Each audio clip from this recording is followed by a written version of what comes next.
पन्नगे च सुरेन्द्रे च कौशिके पाद संस्पृशि निर्विशेष मनस्काय श्री वीरस्वामिने नमः। परम श्रद्धेय, परम वंदनीय, परम आराध्य श्रमण भगवान महावीर, जो अंतिम तीर्थंकर इस अवसरपिणी के इस भरतक क्षेत्र में हुए, उनकी आत्मा ने अनंत अनंत जन्म ग्रहण किए थे। न केवल भगवान महावीर की आत्मा ने अनंत जन्म ग्रहण किए थे, हम सब की आत्माओं ने अब तक अनंत अनंत जन्म ग्रहण कर लिए हैं। कोई आदि बिंदु नहीं है कि यह जन्म लेने का क्रम कब शुरू हुआ था। चलते जाओ, कहीं आदि है ही नहीं। अनादिकाल से जन्म और जन्म है तो मृत्यु भी जुड़ी हुई है। जन्म मरण की परंपरा चल रही है। पर्युषण महापर्व का समय है। हम पर्युषण के दिनों में परम स्तुत्य भगवान महावीर की अध्यात्म यात्रा पर भी अभिव्यक्ति किया करते हैं। अनंत जन्म हैं, अनंत अनंत जन्म हैं, उनको तो बता पाना संभवतः किसी के भी वश की बात नहीं है। आसाधना न हो तो केवल ज्ञानी मुनिश्री की भी यह सक्षमता नहीं है कि अनंत अनंत अनंत जन्म बताते जाएं, पार नहीं आएगा बताते जाएं तो फिर क्या करें।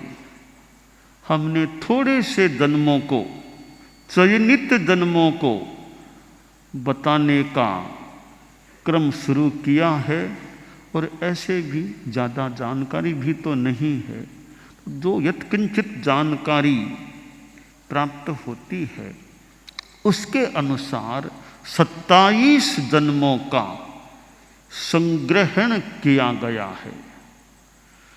और जब सम्यक्त्व की प्राप्ति जिस भव में हुई थी, उस भव से 27 भवों का चयन संकलन जो भी किया गया है, इसी जम्बू द्वीप के पश्चिम महाविदेह में महावप्र नामक विजय, महाविदेह के 2 विभाग, पूर्वी महाविदेह, पश्चिमी महाविदेह, तो महावप्र नामक विजय और उस पश्चिम महाविदेह की महावप्र नामक विजय में एक नगरी थी जिसका नाम था जयंती।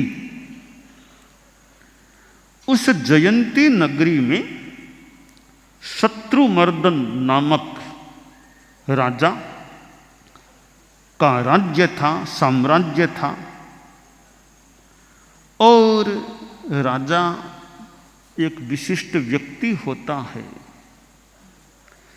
राजतंत्र भी एक शासन की प्रणाली है और लोकतंत्र भी एक शासन की प्रणाली है। दोनों प्रणालियां हैं। हम कल्पना कर सकते हैं दोनों ही प्रणालियों का लक्ष्य मूलतः मोटा मोटी एक ही है कि जनता की सुरक्षा रहे, जनता शांति में रहे, प्रजा का विकास भी हो सके। इसलिए शासन चाहिए और शासन की ये प्रणालियां हैं। तो राजतंत्र भी एक प्रणाली है, लोकतंत्र भी प्रणाली है। वर्तमान में जैसे भारत में यह लोकतंत्र की प्रणाली चल रही है, कभी राजतंत्र की प्रणाली भी थी। राजतंत्र की प्रणाली और उसमें राजा, राजा उस प्रणाली का मानो प्रमुख व्यक्ति होता है। राजा के 3 कर्तव्य होते हैं। पहला कर्तव्य है सदवनम, दूसरा कर्तव्य है असदनुशासनम और तीसरा कर्तव्य है आश्रित भरणम। सदवनम, असदनुशासनम, आश्रित भरणम।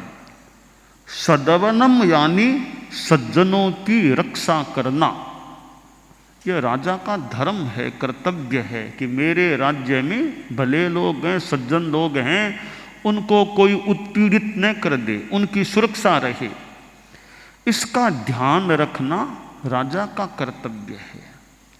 दूसरी बात तो असज्जन लोग हों, दुर्जन लोग हों, असामाजिक तत्व हों, उन पर अनुशासन करना, यह भी राजा का कर्तव्य है। तीसरा कर्तव्य है राजा का आश्रित भरणम, जो अपने अधीन हैं, बच्चे हैं, बूढ़े हैं, गरीब हैं, धनवान हैं, किसी जाति के हैं, कोई भी हैं, उनका भरण पोषण होना चाहिए कि राज्य में कोई भूखा न सोए, राज्य में कोई शिक्षा चिकित्सा से वंचित ऐसे न रह जाएं।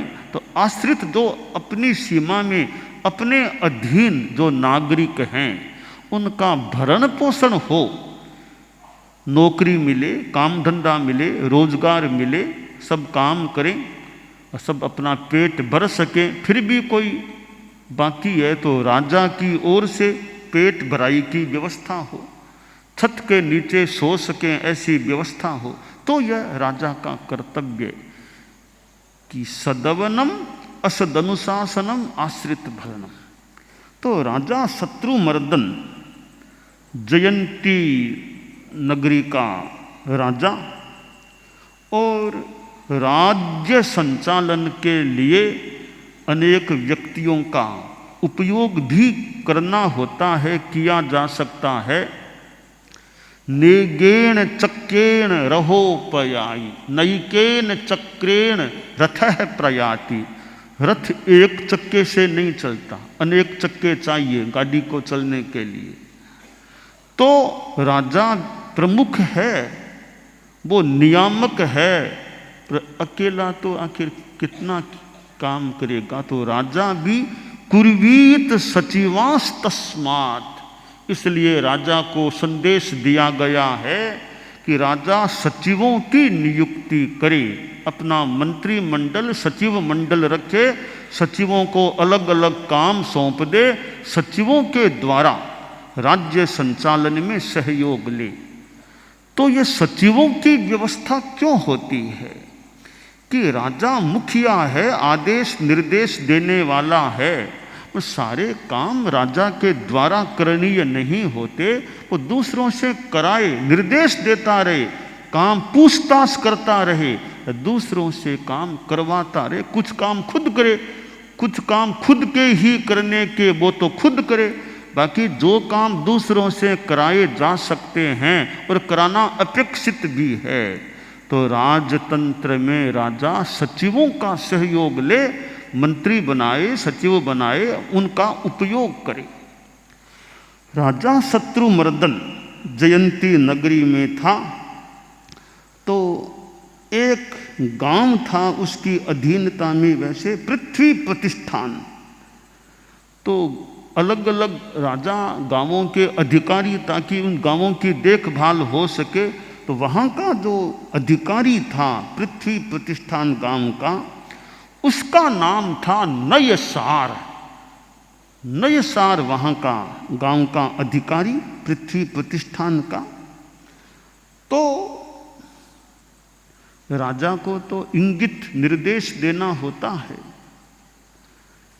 राजा ने निर्देश दिया नयसार को, कुछ लकड़ी की व्यवस्था करनी, जंगल में जाया जाए, लकड़ी लाई जाए, तो लकड़ियाँ बहुत मकानों के वो बनाने में, दरवाजे बनाने, जगह जगह काम आती है। तो लकड़ी की अपेक्षा है, ईंधन लकड़ी जलाने में भी काम। लकड़ी जंगल से लाई जाए तो वो जिम्मा नए सार को सौंपा गया। उसकी अपनी टीम, अपने साथी थे नए सार के, वह टीम जंगल के लिए यानी लकड़ी लाने के लिए रवाना हुई। और कुछ दूर जाना हुआ तो भोजन भी तो चाहिए, तो भोजन की भी व्यवस्था की गई। और नए सार अपने साथियों के साथ भोजन के लिए बैठा। मंडली भोजन, भोजन साथियों के साथ होता है। और भोजन का समय भी कि जहाँ अनेक व्यक्ति साथ बैठकर करते हैं, एक सहज मिलना भी हो जाता है कि किसी को मिलना है, एक भोज की व्यवस्था करो, टी पार्टी करो, उसमें कईयों को बुलाओ तो मिलना हो जाएगा। साथ में जो चिंतन मंथन मीटिंग वो भी साथ में हो जाएगी। तो भोजन एक मिलने का भी समय होता है, निमित्त होता है। तो साथी भोजन तैयार और भोजन के लिए बैठे थे। इतने में दिखा कुछ साधु आ रहे हैं, साधुओं का संघाटक आ रहा है। जंगल में मंगल हो गया मानो साधुओं के आगमन से।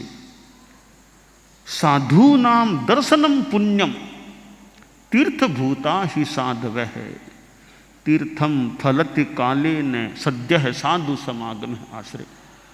कि साधुओं का तो दर्शन भी अपने आप में पुण्य है। ऐसे साधु तो मानो अहिंसा मूर्ति हैं। तन कर मन कर वचन कर देतन काहू दुख तुलसी पातक झड़त है देखत बाको मुख। जो तन से मन से वचन से किसी को दुख नहीं देते, ऐसे साधुओं का श्रद्धा से दर्शन करने से भी पाप झड़ता है, कर्मों की निर्जरा होती है। तो साधुओं का दर्शन हुआ। और ज़्यादा देर का साधुओं का संपर्क मिले तो बढ़िया, वरना थोड़ी देर का सत्संग भी कभी कभी बड़ा कल्याणकारी बन सकता है। एक घड़ी आधी में पुनि आध तुलसी संगत साध की हरे कोटि अपराध आश्रय। कि भी एक घड़ी मिल, एक नहीं तो आधी घड़ी, वो नहीं तो पाव घड़ी भी साधुओं की सेवा, दर्शन, उपासना, संपर्क, संगत का मौका मिल जाए तो भी वो कई बार पाप हरण करने वाली बन सकती है। तो साधुओं को देखा, अनेक साधु थे। साधु वे मार्ग भूले हुए थे, रास्ते से कहीं च्युत हो गए थे। जिधर जाना था कि और रास्ता ले लिया। और चिलचिलाती धूप, इस धूप में साधु चलते हुए आ रहे थे। एक धूप होती है, उसमें चलना कभी कभी थोड़ा कष्टकारी हो सकता है। हमारे चारित्रात्माएं जब चलते हैं, बिहार लंबा, और लंबे बिहार में फिर बिहार भी देरी से हुआ, फिर बीच में टाइम लग गया, इधर गर्मी धूप, शरीर पसीने से तरबतर हो रहा है। पछेवड़ी को मानो निचोलो, इतनी आर्द्र हो जाती है। और 8 किलोमीटर की सीमा पार हो चुकी है। अब आगे फिर प्यास भी लग सकती है, पसीना आता रहता है, साधु चलते रहते हैं।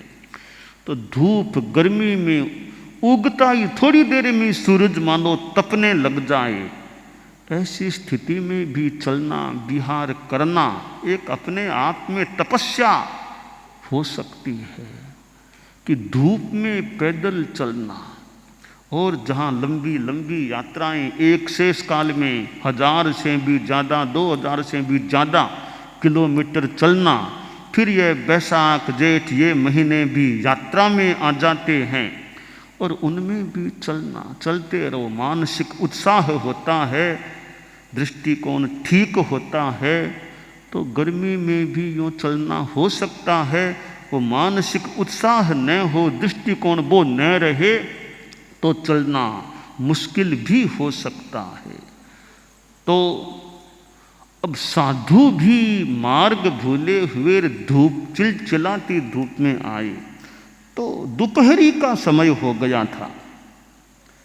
नए सार वहाँ था, मन में भक्ति भाव जागा। अरे साधु आए हैं, साधु आए हैं, हमारे पास भोजन है। हम साधु तो लगता ये कोई कैसे ऐसे इधर आ गए हैं, पधारे हैं, मानो जो भी भाग्य मान लो, तो हमारे पास तो भोजन है। हम आहार पानी साधुओं को हम सम विभाग दे दें कि धन्य है। यानी साधुओं को भोजन देने का इस जंगल में साधु दर्शन होना और साधुओं को दान देने का मौका मिले। दानान सिद्धम, अभय प्रयाणम, तो अभय प्रदान तो बड़ा दान है ही, तो साधु को दान देना भी अभय दान देने वालों को दान देना हो जाता है। तो नए सार ने सोचा, रे साधु आ रहे हैं, ये भोजन हमारे पास है, हम साधुओं को दान दें। और ऐसे मौके पर जब ये इतनी दोपहरी में यहाँ पहुँचे हैं तो कहा, महाराज भोजन हमारे पास है, आप कुछ ग्रहण करें। साधुओं को भी तो भूख लगी हुई संभवतः थी, प्यास भी रही ही होगी, उनको तो जरूरत थी। तो आहार पानी बहराया गया, साधुओं की कुछ अपेक्षा की पूर्ति हुई होगी। क्योंकि प्यास लगती है तो भोजन तो मान लो, फिर भी नंबर 2 की बात है, प्यास लगे तो पानी पहले चाहिए। तो आहार पानी पहराया और आगे संतों को जाना था। तो नए सार ने रास्ते की थोड़ी सेवा की कि महाराज को ठीक रास्ते पर वो चलें और फिर रास्ता भूल न जाएं कहीं। उस रास्ते की सेवा की, थोड़े साथ में चले। और संतों ने भी उपदेश दिया। संतों का तो जब मौका मिले कि उचित है तो मौका तो उपदेश देना चाहिए भी, त्याग कराओ, बातें बताओ, कुछ त्याग नियम ले सके। तो साधु उपदेश देने वाला हो, ठीक है, जिसकी जितनी योग्यता। यह प्रवचन कार्यक्रम होता है, कितने वक्तव्य गीत होते हैं, हुए हैं, उनसे भी प्रेरणा मिल सकती है। गीत भी गाया गया और कितने हमारे अनेक पदस्थ, तीनों पदस्थ चारित्रात्माओं का संगान वक्तव्य जो भी हुआ। तो ये और भी हमारे चारित्रात्माएं हैं, अलग अलग भाषण देते हैं, विषयों पर देते हैं, तैयारी करके आते हैं। तो मानो कि ये कभी कभी कोई विद्वानों को बुलाते हैं कि भाषण के लिए अमुक विद्वान को बुलाओ। तो हमारे पास भी कई विद्वान हैं भाषण देने वाले, ऐसा प्रतीत हो रहा है। कई कई हमारे पास विद्वान वक्ता हमारे चारित्रात्माएं हैं कि अमुक विषय पर बोलना, अमुक मुनि जी को कह दो, तो तैयारी कर लें, पौन घंटा घंटा का लेक्चर भाषण दे दें। तो वो दूसरे विद्वानों का भी मान सम्मान रहे, जिनके पास भी ज्ञान है, अच्छे हैं, उपयोग हो, कोई दिक्कत नहीं। तो हमारे पास भी हमारे इतने साधु साध्वियाँ समणियाँ हैं कि गीत संगान करना है तो हमारे पास संगान करने वाले भी सौभाग्य से चारित्रात्माएं हैं। कि वक्ता चाहिए तो हमारे पास वक्ता भी हैं। बोलो कितनी देर का भाषण कराना है, 1 घंटा का, पौन घंटा का, हमारे वक्ता चारित्रात्माएं हैं, भाषण दे सकते हैं और ज्ञान देने का प्रयास कर सकते हैं। तो हमारे धर्म संघ में कई कई चारित्रात्माएं और समण श्रेणी में भी कि अच्छे ये वक्ता व्याख्यान भाषण प्रवचन देने वाले हैं, कोई विषय बता दो, जिनके जो विषय सूट करे उस विषय पर, आगम का विषय हो, कोई दर्शन का कोई विषय हो, कोई व्यावहारिक ज्ञान का विषय, कोई सामान्य जीवन शैली का, अनुव्रत का, प्रेक्षा ज्ञान का, जीवन विज्ञान विषय हो। तो हमारे चारित्रात्माएं समणियाँ हैं। हालांकि गृहस्थों में भी कई मिल सकेंगे। तो भाषण देने वाले हैं तो मैंने लगता है कि हमारे यहाँ भी कई अच्छे विद्वान भाषण देने वाले, लेक्चर देने वाले हमारे यहाँ गुरुकुलवास में आज की दिनांक में हैं। तो साधुओं का तो काम उपदेश भी मौके पर देना, समझाना, तत्वबोध देना। और यह प्रवचन है, यह भी तो एक जैसा स्वाध्याय का विषय है, तो प्रवचन करना, ज्ञान देना, धर्म कथा करना, यह भी एक स्वाध्याय का अंग है। और कहा गया श्रम मैविचिन्त्यात्मगतम तस्मात् श्रेयः सदोपदेष्टव्यम आत्मानं च परम च ही हितोपदेष्टानुगृह्णाति। कि श्रम की परवाह किए बिना, अपने श्रम की परवाह बिना किए उपदेश दो, व्याख्यान दो। न्यारा में हमारे साधु साध्वियाँ विचरते हैं, जहाँ प्रवास हो तो 8 प्रहर में एक बार व्याख्यान हो जाए तो बढ़िया, और हो सके तो अग्रणी खुद एक बार व्याख्यान दे दे। 8 प्रहर में एक बार, सुबह 2 शाम 2 जैसे सुविधा हो, एक बार व्याख्यान हो जाए तो लोगों को भी लाभ मिल सकता है, खुद के स्वाध्याय भी कुछ हो जाए। और अग्रणी थोड़ा एज्ड हो गया, ज़्यादा लंबा तो नहीं बोल सकता, तो कोई बात नहीं, पहले नंबर 2 के कोई हो, नंबर 3 के, वो थोड़ा व्याख्यान कुछ कर दें, बाद में अग्रणी जाएं, थोड़ी देर का वो कर दें, 10 मिनट बोल दो, 5 मिनट, या मंगल पाठ अंतिम अगवानी कर दे। एक व्याख्यान का अच्छा रूप बन सकता है। तो यह व्याख्यान उपदेश भी साधु का एक, जिन पर जिम्मा उनका कर्तव्य हो जाता है। तो नए सार को संतों से उपदेश भी प्राप्त हुआ, नए सार ने भावपूर्ण वंदना की, और अब नए सार को कैसे सम्यक प्राप्ति की आदि बातें हैं, आगे की बात यथासंभवतया आगे आ सकती।